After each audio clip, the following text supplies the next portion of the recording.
एक समय की बात है। एक राजा था जिसकी 4 पत्नियां थीं, जो एक से बढ़कर एक सुंदर एवं गुणों से युक्त थीं। राजा उन चारों से अनुराग रखता था, परंतु उसे चौथी पत्नी सर्वाधिक प्रिय थी। फिर तीसरी, दूसरी और पहली पहली पत्नी उनमें सर्वाधिक वयस्क थी, इसलिए राजा को वह सबसे कम प्रिय थी। एक दिन राजा वन में आखेट के लिए गया। वहां उसे एक अज्ञात कीट ने काट लिया और वह एक दुर्लभ बीमारी से ग्रसित हो गया। वैद्य एवं तांत्रिकों ने अपनी सारी विद्या का प्रयोग किया, परंतु उसकी अवस्था सुधार नहीं पाए। अंततः उन्होंने यह कहा कि राजा की मृत्यु निकट है और अब वह कुछ ही दिनों के अतिथि हैं। राजा ने अपनी संपत्ति को रानियों में विभाजित करने का निर्णय किया, क्योंकि उसका कोई उत्तराधिकारी नहीं था।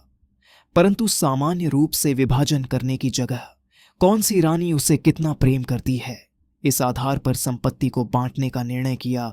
उसने एक चतुर योजना बनाई और सभी रानियों को एक एक करके बुलाया। उसने कहा, मेरे जीवन के केवल 3 दिन शेष हैं। मैं तुम्हें एक रहस्य से बताता हूं।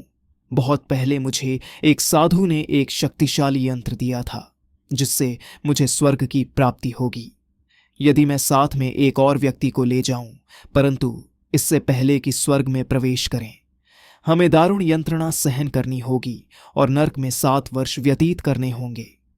क्योंकि हम एक दूसरे से सर्वाधिक प्रेम करते हैं, इसलिए मैंने यह निश्चय किया है कि मैं तुम्हें अपने साथ आने का यह अवसर प्रदान करूंगा। उसने चौथी रानी से आरंभ किया, जो सबसे छोटी थी और जिससे वह सबसे अधिक प्रेम करता था। उन्होंने उससे पूछा, क्या तुम मरने के बाद मेरे साथ चलोगी? रानी को राजा के पास आई हुई मृत्यु पर पूर्ण विश्वास था। उसने भावना रहित स्वर में कहा, इसमें संदेह नहीं कि मैं आपसे प्रेम करती हूं, परंतु प्रत्येक व्यक्ति को अपनी मृत्यु का स्वयं ही सामना करना होता है। मैं यही रानी के रूप में रहना पसंद करूंगी। मुझे तो प्रेम एवं सत्कार की आदत है। इतना कहकर चौथी रानी चली गई। राजा को अपनी तीसरी पत्नी भी बहुत प्यारी थी और उस पर उन्हें गर्व था। उन्होंने उसे बुलाया और साथ में मरने का पूछा। तीसरी पत्नी बोली, मैं आपको यह सिद्ध करूंगी कि मैंने आपसे सबसे अधिक प्रेम किया है, पर मैं आपके साथ नहीं चल सकती। मुझे अपनी जिंदगी बहुत प्यारी है। राजा की दूसरी पत्नी हर मुश्किल समय में उनका साथ देती आ रही थी। जब कभी राजा किसी मुसीबत या उलझन में होता तो वही उसका निवारण करती। राजा ने उससे भी साथ चलने के लिए पूछा, जिस पर दूसरी पत्नी ने कहा, माफ कीजिए महाराज, मैं इसमें आपकी कोई मदद नहीं कर सकती। मैं आपका अंतिम संस्कार जरूर करवा सकती हूं और मैं उस वक्त तक आपके साथ रहूंगी। तभी एक आवाज आती है, मैं आपके साथ चलूंगी और जहां भी जाएंगे वहां जाऊंगी, भले ही वह मौत के बाद का सफर हो। राजा ने देखा, यह उनकी पहली पत्नी की आवाज थी। राजा अब शांति अनुभव करता है कि कोई तो है जो उसे बिना किसी अपेक्षा के प्रेम करता है, पर उन्होंने उस पर सबसे कम ध्यान दिया था। राजा को बहुत शर्मिंदगी महसूस हुई। उन्होंने कहा, जब तक मैं जीवित था तुम्हारा ध्यान रखना चाहिए था, तुम्हारी कद्र करनी चाहिए थी।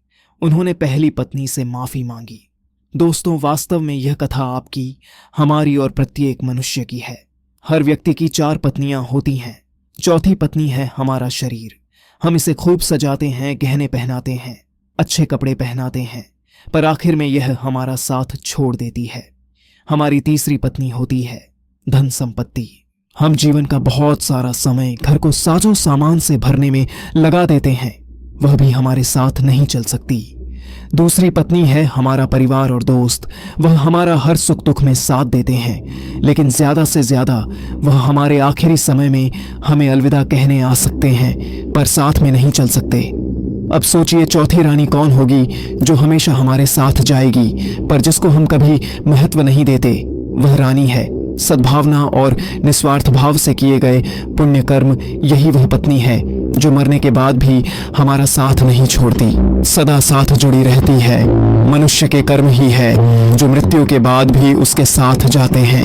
हम में से अधिकतर लोग इस कहानी के राजा की तरह ही जीवन जीते हैं। कहानी में बताए क्रमानुसार ही अपनी पत्नियों से प्रेम करते हैं। हालांकि यह जीवन का आधार भी है और आवश्यक भी है कि सामान के साथ साथ आरामदायक जीवन जिए, परिवार और दोस्तों को प्यार से संजो कर रखें, अपने शरीर का ध्यान रखें, इसे स्वस्थ रखें। पर हमें उस जन्म देने वाले जन्मदाता यानी ईश्वर को कभी नहीं भूलना चाहिए। थोड़ा ही सही, लेकिन कुछ समय उस परमात्मा को जरूर दे। निष्कर्ष, जीवन में भी सच्चे प्रेम के मूल्य को समझना जरूरी है। संपत्ति, परिवार और शरीर के साथ साथ हमें सद्भावना और निस्वार्थ प्रेम के मार्ग पर चलना चाहिए और उस परमात्मा को याद रखना चाहिए जो हमारे जीवन का अंतिम सत्य है।